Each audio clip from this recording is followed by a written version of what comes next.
Oh, Final Battle. Oh, Final Saya juga Battle. sama nih. Ya. Final Battle. Final Battle itu scene melelahkan sekali. Melelahkan. Scene capek sekali. Dan harusnya itu 1 hari. Oke. Jadi 2 hari. Karena Mohon perhatian. Eits, sebelum nonton, subscribe dan nyalain loncengnya. Biar makin asik. Selamat nonton. Hai Sobat 21, gue Nanda. Sekarang gue seneng banget udah ada di Gandaria City 21 bareng sama director dan cast dari film Lembayung. halo. Gimana kabar Kak Baim sama Kak Arya? Baik, Ya. alhamdulillah. Sibuk promo lah ya. Nih. Iya, promo. Udah berapa media Kak yang disamperin? Tanya sama-sama ya Bang. Nanti kalau ada pertanyaan yang sama, gak usah jawab. Oh gitu. Dia sampai hafal jawaban saja dia. Nah, boleh dikenalin nggak kayak Karya sebagai apa di sini? Oh iya. Iya, Kalau halo. Kak Baim kan udah tahu jadi director ya. Saya sebagai dokter Teto. Oke. Dokter Teto itu dokter spesialis gigi. Spesialis gigi. Ya. Yang punya yang mimpin klinik Lembayung ya ceritanya? Yang Gimana? mimpin klinik Lembayung itu ada. Oh, ada Namanya aduh Pak siapa? Bagas. Ya? Pak Bagas. Bagas. Namanya Pak Bagas. Jadi ya salah satu dokter yang dipercaya di situ lah. Oh. Ada dokter Ringo juga di Pemain situ. senior, Pak Bagas. Oke. Nah, ini kan soal klinik gigi ya. Ya klinik Ya. gigi betul. Pertanyaan pertamanya, kalau kalian lebih baik sakit gigi atau sakit hati? Lebih baik sakit gigi atau sakit hati? Gue sakit gigi deh. Mending sakit gigi ya. Sakit gigi lah. Oh, mending sakit gigi. Kalau sakit hati ntar ke spesialis penyakit dalam bro. Oh iya benar juga. Iya kan, lebih serem sakit hati. Iya, benar-benar. Nah, lanjut nih. Pertanyaannya buat Kak Arya dulu. Oke. Gimana pendapat Kak Arya setelah banyaknya orang wanita-wanita khususnya yang pengen ke dokter gigi setelah lihat dokter Teto? Aku lihat Twitter, Iya, iya. Instagram komennya, aduh ini mah pengen jadi pasien nih kalau dokternya Kak Arya. Kayaknya abis ini gue belajar dokter gigi deh bro. Jadi dokter gigi aja kali ya. Boleh, Ya boleh. seneng lah, seneng. Antusiasnya kan berarti memang ditunggu sama yang support gitu. Mudah-mudahan antusias ini juga bisa terbawa sampai nanti di 19 September tayang dan bisa tayangnya kalau bisa sih lebih dari 1 bulan ya. Iya, amin. Lembayung Amin, stay. amin. Gitu sih. Amin. Jadi tiap minggu update jumlah penonton Enak. juta gitu. Iya, tiap minggu 2 juta lah. Tapi emang filmnya juga membuatnya juga kita lama banget. Saya total 1 tahun 4 bulan fokus saja satu kerjaan ini.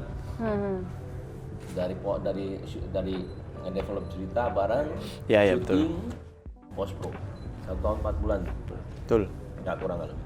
Dan kemarin baru 5 September masih editing. Online editing ya. Karena 13 premier kita 8 September masih 5 September masih editing. Seminggu sebelum premier. Oke. Kalau detail emang pasti ada aja ketika kita ngeliat itu pasti ada lagi. Iya Pasti sih, pasti ada benar. lagi. Tapi itu minor banget ya di volume, di keras seninya. Iya. Oke. Nah, kalau kita tarik ke belakang dulu Kak. Kan debut nih film. Ya. Kalau boleh tahu kapan momen dimana Kak Baim ngerasa kayaknya gue harus garap film deh. Itu Lembayung. Kapan? Maksudnya ada momen kayak apakah Benar. syuting di film mana atau gitu? Enak pertanyaan beda-beda gini jawab. Iya, Iya kan? benar. Iya kan? Iya. Baim memang sudah merencanakan Lembayung ini dari 5 tahun yang lalu dia. Jadi Oh. memang udah, gue mau Ya, Lembayung gitu. Keren. Iya kan? Hebat dia jauh. Saya udah lama banget lah pasti cita-cita. Saya minta diajarin sama ada Mama Erma Fatima Malaysia. Ma ajarin saya yang direct dong. Itu waktu tahun berapa saya? 2000 berapa ya? 2000 berapa ya? 18 kan. Oke. Nah, nggak mau, cuman nggak berani. Kenapa Kak? Takut salah. Tapi kan trial and error. Tapi takut lah. Takut kita kan nggak ngerti lampu, nggak ngerti Ya, apa. oke. Takutnya malah kita dibully di lapangan. Dibodoh-bodohin nama itu. Senior ya? Iya. Akhirnya saya buat satu film berbalas sejam. Ya. Baru setelah itu saya pede untuk jadi director. Oh. Karena di situ saya ngedit semuanya. Oh gitu. Itu emang niatnya buat belajar dulu, simulasi lah gitu. Iya. Oh, oke. Kenapa kira film horor nih pertama? Ini pertanyaan kayaknya sering ya ditanya. Tapi ya di antara genre lain, Kebetulan yang waktu ditawarin sebenarnya saya balik lagi saya ditawarin di sini sebagai pemain tadinya. Cuman saya malah menawarkan menjadi director karena saya pengen buat ceritanya bagus dan ceritanya juga kisah nyata. Tapi banyak harus dirubah gitu aja.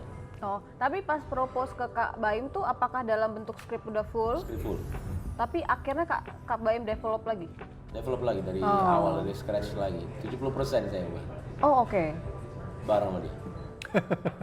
Oh jadi Kak Arya terlibat nih, katanya emang terlibat dari sebelum Jadi syuting? gini, Gimana saya buat prosesnya? dulu skenario, dia pertama baca. Dia baca, habis itu, aduh ini banyak yang harus dirubah. Buat lagi gitu terus. Yang akhirnya kita sembari jalan karena kan waktu udah mepet. Ya, betul. Gimana Kak Arya, maksudnya proses ikut terlibat? Iya, itu kalau saya sebenarnya ditawarin justru sebelum Baim ditawarin. Oh gitu. Saya lebih lama ditawarinnya. Jadi waktu itu udah ngobrol duluan sama saya 2022 justru. Oh oke. Jauh banget ya. 2022 akhir lah ya. Nah, terus karena itu berproses terus, akhirnya saya nggak tahu itu dari tim Prime Eagle sendiri udah ngobrol sama sempat ngobrol sama Baim. Terus Baim chat, "Bro, ke kantor yuk. Ngobrol nih. Ada yang bagus." gitu. Enggak ngomong film, ngomong apa, bilangnya, "Bro, keren nih, Bro. Ada yang bagus, Bro. Keren nih, keren." Wah, apa nih? Ya udah ke sana ngobrol-ngobrol, ternyata ngomongin soal film. Waktu itu belum Lembayung ya. Oke, belum. Belum Lembayung waktu itu judulnya. Judulnya apa? Boleh di-spill nggak Netes. sih? Netes. Netes dulu. Dulu masih netes. Ini ketawa. Itu kita Netes kali ya, bukan netes. Oh, Kalau netes kan dia bilang telur. enggak. Netes bukan Netes mah Enggak, telur. kan netes telur. iya, maksudnya dulu ininya sih ngomong sama gue netes, Bro. Bukan netes. Netes. Netes kan karena hantunya yang air liurnya keluar-keluar Iya. kan. Enggak, tapi itunya awalnya bukan karena air liur, Bro. Oh, gitu. Awalnya. Masa? Iya bukan bro, bukan bro awalnya. Iya kan ngomongnya sama gue dulu awalnya, makanya gue kok ya aja, karena kan proses ya, proses Ya, oke. semuanya mbak. Proses akhirnya sama Baim. Apa dia? Cuman akhirnya memang di situ ya udah yuk kita jalan ini sama-sama. Tapi gue agak sedikit concern masalah skenario pastinya, masalah kreatif. Kita bisa bareng-bareng nggak nih ininya? Oke bro, gue juga ini banget pokoknya sama kreatif. Ya udah kita jagain bareng-bareng. Waktu itu nggak cuma berdua lah, semua pemain juga ikut pada porsinya. Cuman kebetulan saya memang lebih dulu dan lebih banyak aja dari draft ke draft berapa sampai final draft gitu. Jadi Gitu sih. secara kredit Kak Arya tuh nggak pemain doang, tapi ada Enggak sih, pemain aja. pemain aja. Oh enggak bro, udah. Ada itu penulis juga. pemain aja. Jadi Pemain kalau aja. kan nanti waktu pas dibaca, jadi ya udah biar penulisnya aja sama Kak Baim. Baim. Nggak usah ikut-ikutan lah. Nah, terus katanya Kak Baim tuh punya treatment sendiri lah sebagai saudara yang beda. Oh Nah, iya. kalau menurut Kak Arya gimana? Apa yang beda? Baim nggak pernah duduk di kursi. Oh, berdiri. Berdiri, beneran, Oh, berdiri. Dia beneran berdiri, beneran di apa namanya? Kadang ngikut di belakang kamera karena kamera kan moving terus. Iya. Karena kadang ganggu kamera, ya kan. Lupa ya kalau Jadi balik layar. disediain kursi, disediain monitor, tapi nggak pernah duduk. Oh, Nggak pernah gemes duduk. ya Kak ya? Ngikutin terus, ngikutin. Oh, Karena kan kalau dia kan punya monitor sendiri tuh, Iya. yang selalu dibawa iPad-nya Baim. Nah terus dia sambil ngelihat iPad, sambil ngikutin juga gitu kan. Nah mungkin kalau ada sesuatu yang kurang bisa langsung ngomong di situ gitu loh, Oh, dan iya. bisa ngelihat langsung pergerakan juga pastinya. Salah satunya itu. Terus Baim memang selalu buka ruang diskusi untuk semua. untuk semua ya, semua itu bukan cuma pemain tapi ke kru pun juga sama, semuanya buat ruang untuk diskusi. Kadang apa namanya, Baim maunya apa gitu kan, tapi angle kamera pengennya begini, dia oke, nggak apa-apa Pak Ipung, kita begini gitu. Nah tapi abis itu ya pasti kan ada diskusinya, boleh nggak gue juga minta yang begini gitu-gitu. Jadi semua terlibat dalam diskusi, itu sih. Nah kalau Kak Baim sendiri akhirnya punya treatment, menemukan treatment sendiri sebagai director tuh gimana Pak? Salah ya, kamu Padahal film horor ya ini ya. Nah, Padahal film horor. horor makanya. Terus Pertanyaannya tadi Jadi lupa. gimana? Maksudnya nemuin treatment yang sesuai untuk ngedirect film Lembayung ini? sebenarnya treatmentnya itu namanya nggak dijalanin sebenarnya dijalanin karena situasinya sudah seperti itu ya, dalam arti saya kayak melihat situasinya begini harus begini. Tidak ada planning untuk, tapi kecuali kalau ngedirect sudah ke planning. Karena kan dari awal saya udah bilang handheld ya yang banyak. Jadi kenapa saya itu nggak pernah duduk ketika gerakan begini tuh, saya suka gini tuh kayak badannya maju tuh dia harus maju, ngerti nggak? Oh ya, ngarahin langsung gitu ya? Jadi dia tuh suka diam, saya suka giniin, dia maju tuh. Nah saya kan Bukan karena lu peduli ya bro, salah berarti gue. Enggak bercanda. karena saya nggak mau diulangin terus, kasihan pemainnya. Iya. Banyak yang kayak gini-gini, ya banyak lah, itu aja masih ada salahnya juga. Dan itu selalu saya tuh seperti itu di setiap scene. Terus kalau treatment ke pemain kayaknya terjalin dengan sendirinya lah. Lebih ke on location ya, on di lapangan ya. Dan benar, semua orang tuh punya ego masing-masing, kameramen, wardrobe, habis itu juga make up, habis itu juga art. Semuanya. Ego itu kan adalah seni ya. Iya. Kalau ego itu kita patahin, berarti seni dia mati. Makanya saya tuh pengen banget mereka berkreasi juga. Makanya seneng di premiere nanti tuh banyak yang minta libur kru untuk Pengen nonton. karena itu hasil kerja dia. Beda dengan kita yang ngatur dia ya. Iya. Dia bilang itu sesuatu karya ya dia.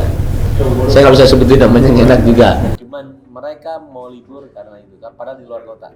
Saya dengar itu juga buat saya ya. Makanya di depan nanti premiere itu satu-satu kita harus ke depanin yang head divisinya ya.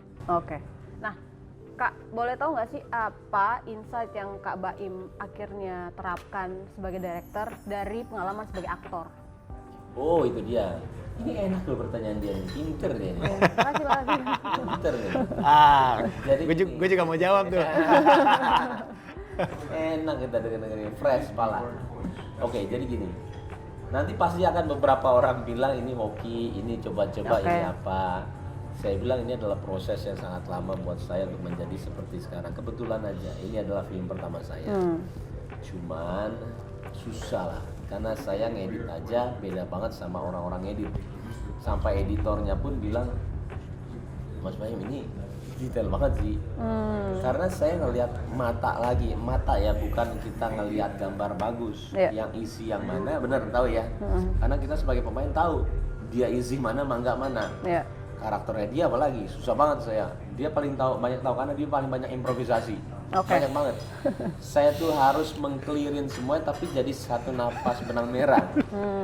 Dia tahu, cuma kita berdua yang tahu. Karena yang lain yang nonton nanti nggak akan tahu.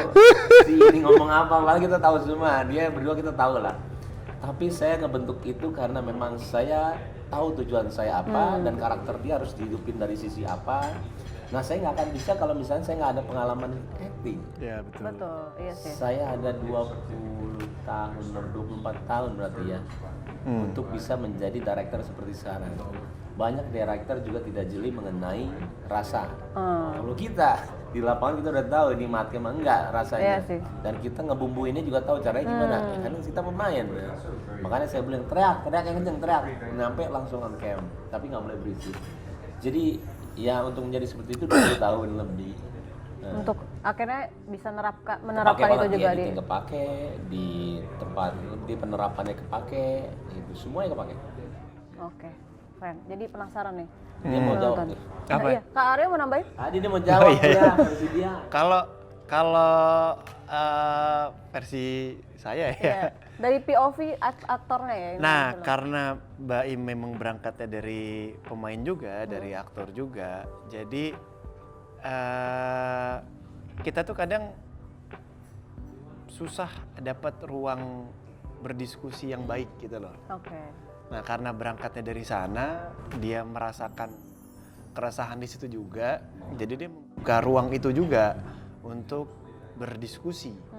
Bahkan sebelum pick-lock aja, pemain-pemain itu pada dikumpulin sama Baim, nih mau lihat Mau lihat nggak? nggak? Gitu. Nih mau lihat nggak? Gitu. Padahal itu pekerjaan yang paling jangan pernah dilakukan oleh director. Kenapa? Karena itu capek banget. Setiap orang tuh punya mata yang Benar beda-beda. sih. Tapi dia balik lagi, udah lihat nih. Gitu. Jadi memang sebelum itu pun sebelum jadi ya prosesnya bisa berdiskusi dengan baik gitu loh. Ya. Bukan ditutup ruang diskusinya atau diberikan diskusi tapi ujung-ujungnya dimentahkan gitu. Kan sering terjadi ya. Iya sih. Kadang oke maunya kadang begini nih. Penulis beda, director beda itu punya interpretasi yang berbeda kan. Betul. Iya sih. Kadang jadinya tuh menulis ini pengennya seperti ini nih. Iya, gambaran dia gini, Gambarannya gitu. begini, tapi director punya gambaran sendiri. Mereka diskusi juga ujung-ujungnya kadang ada ego director yang ya udah bodo amat kan di lokasi gua yang gini, gua rubah aja, gua yayain aja, ada yang kayak begitu kan. Makanya ini ada ruang diskusi dan ada ruang keputusan. Oke, kita putuskan begini ya. Kita putuskan begini ya. Bahkan kayak gua pun bisa yang ngobrol sama Baim, bro ini gue kasih 2 ya. Iya. Jadi kita kasih yang contohnya seperti ini satu, nanti kita ulang lagi dari awal. Gue Dengan kasih opsi yang yang dengan dua. opsi yang berbeda. Oke. Jadi nanti ketika editing dilihat ini yang mana nih enak. Takutnya kalau kita udah ngambil satu keputusan satu, ternyata waktu pas di editing harusnya yang kemarin nih. Iya. Tapi ketika kita punya 2, enak Jadi tinggal dipilih. pilih. Itu. Yes, betul. Tapi tadi Kak Baim sempat mention capek. Itu capek banget dong berarti banyak dengan beberapa scene atau adegan yang di Capek banget lah. jadi milihnya satu-satu lagi. Iya, benar. Dari mereka nggak akan tahu satu gerakan itu berapa shot beda-beda yang saya ambil. Iya, makanya. Ngomongin yang iya benar. Satu-satu saya kasih lihat. Memang capek Wow. banget. Saya 3 bulan. 5 bulan editing, 2 bulan editor sendiri, 3 bulan berdua sama saya. Lama banget. Lama banget. Yang sebenarnya kalau saya dengar dari film Indonesia ya, semua itu post pro cuma 3 bulan. Saya sampai kaget dengarnya. Hah? Gimana saya bilang? Post pro 3 bulan, editing sebulan ini. Standarnya. Standarnya. Saya sampai kaget itu. Hah? Sedangkan kita sampai minggu kemarin aja belum kelar. Tapi treatment ini akan Kak Baim pakai lagi nggak buat film nanti? Pastinya saya mau mafia PH-nya saya itu nanti pengennya ya punya standar sendiri ya untuk film-film. Ya mudah-mudahan nanti juga Baim pada suka, jadi tahu standar filmnya itu seperti apa. Nah pengennya seperti itu terus. Ya yang harus jaga ya kitanya. Saya. Jaga standar yang berkualitas itu loh ya. Iya. Oke. Mendingan saya cuma punya 1-2 film dalam setahun tapi bagus semuanya. Oh bener proper gitu kan? Iya. Proper banget. Oke. Oke. Nah kalau balik ke Kak Arya lagi nih Kak, kan katanya kalau karakter Dr. Teto ini jadi salah satu yang paling susah lah. Oke. Beda banget lah sama karakter yang sebelum-sebelumnya. Iya, gitu. iya, iya. Nah gimana Kak Arya akhirnya nge-approach ini buat bisa ngebentuk karakter yang sesuai lah sama apa yang Kak Arya pengen dan director pengen. Kalau saya awal dulu ya, karena lebih dulu diberitahukan ini, diceritakan ini, jadi saya itu selalu bilang mau saya jadi atau enggak, saya selalu nyicil itu kayak kan saya ngobrol ini 2022 mungkin bulan November kali ya. Terus dari situ, dari obrolan itu kan saya sudah nangkep, oke, cerita seperti ini kurang lebih gitu kan. Terus tokohnya ini, dan itu pun juga kan saya minta lebih detail masalah karakternya ya gitu. Jadi sudah saya cicil untuk bangun manusianya dulu. Oke. Jadi ketika saya sudah nyicil dan ternyata akhirnya Mbak Im yang mengambil alih semuanya, ngobrol udah bisa lebih detail, nggak dari awal lagi. Iya. Oke. Gitu. Jadinya mulainya udah nggak buru-buru.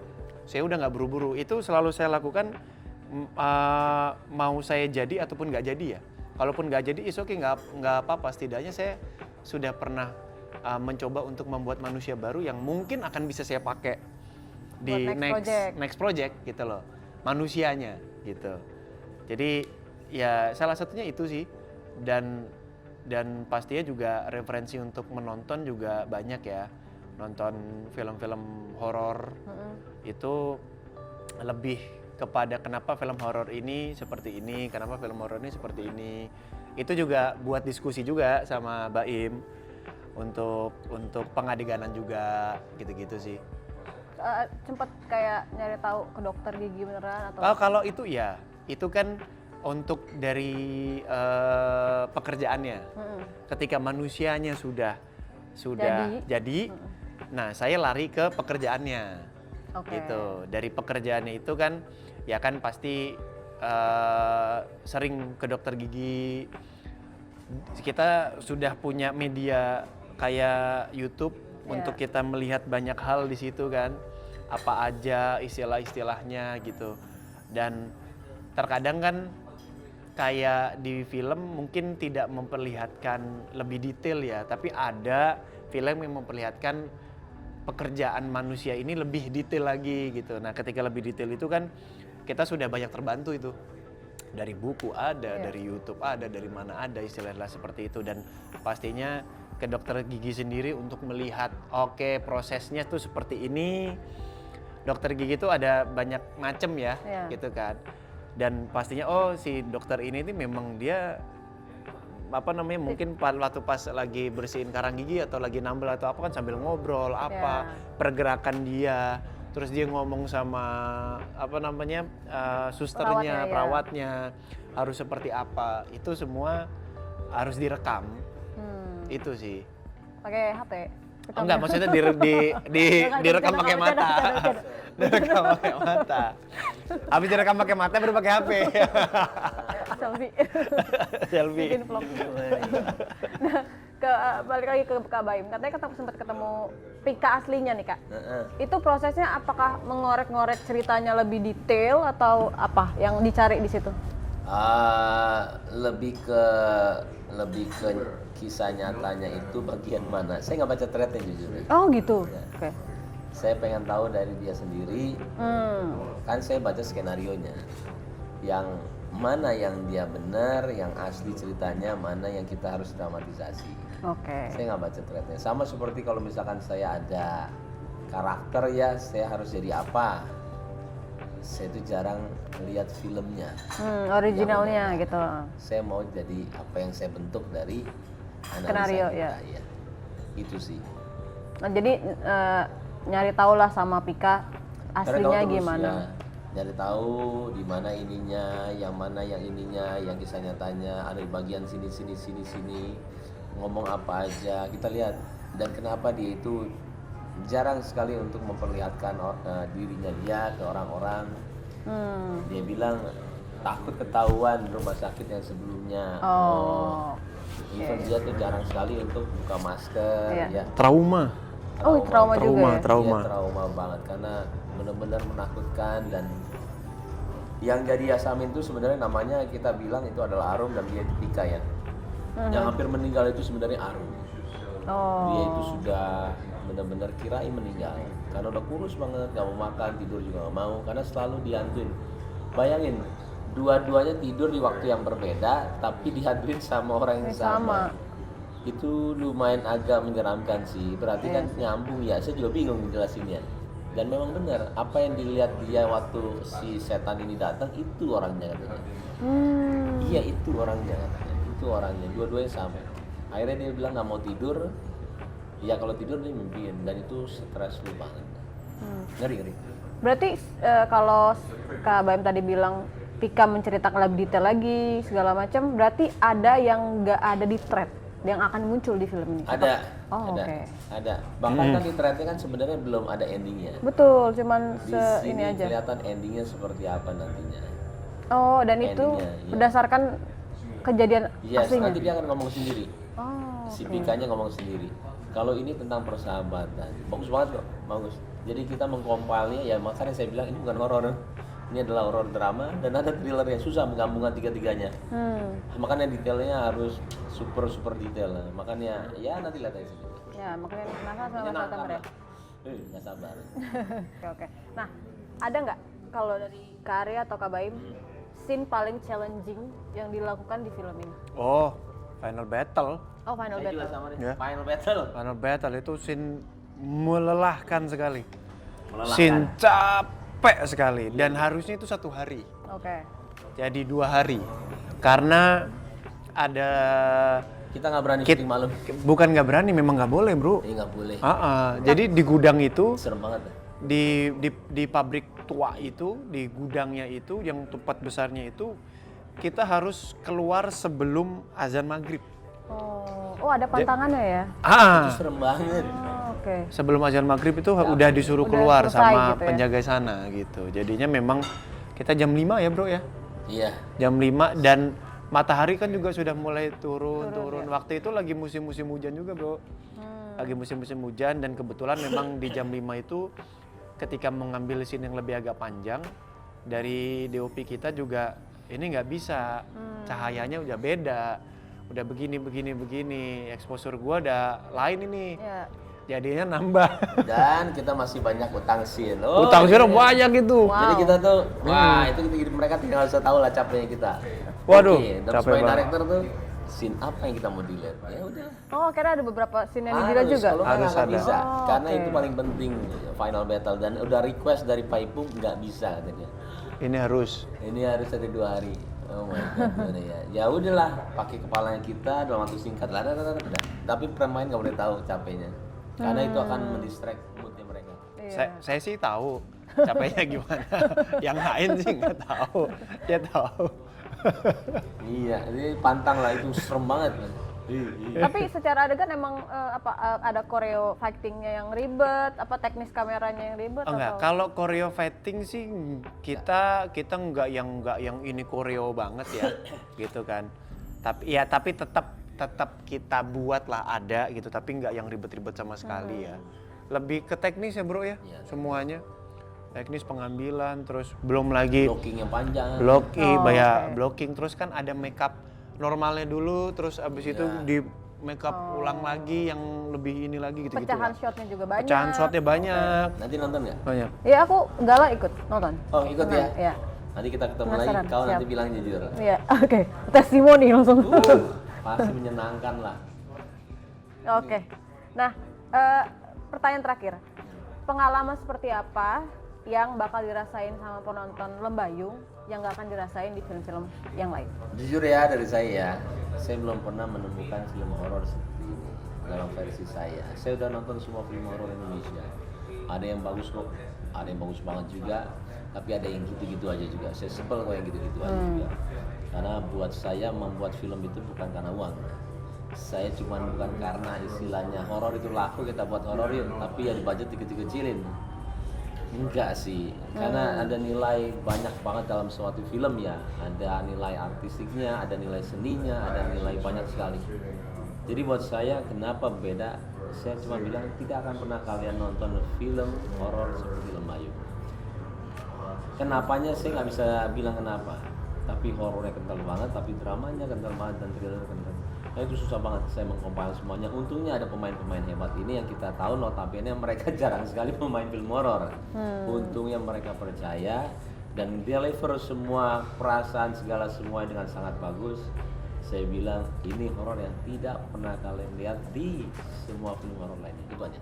Oke. Kalau kalian apa? Copy paste. Idem. Oke. Itu kayaknya udah semua. beneran. Tambahan mungkin ya bedanya ya pastinya kalian juga akan melihat production value yang sangat bagus ya di sini.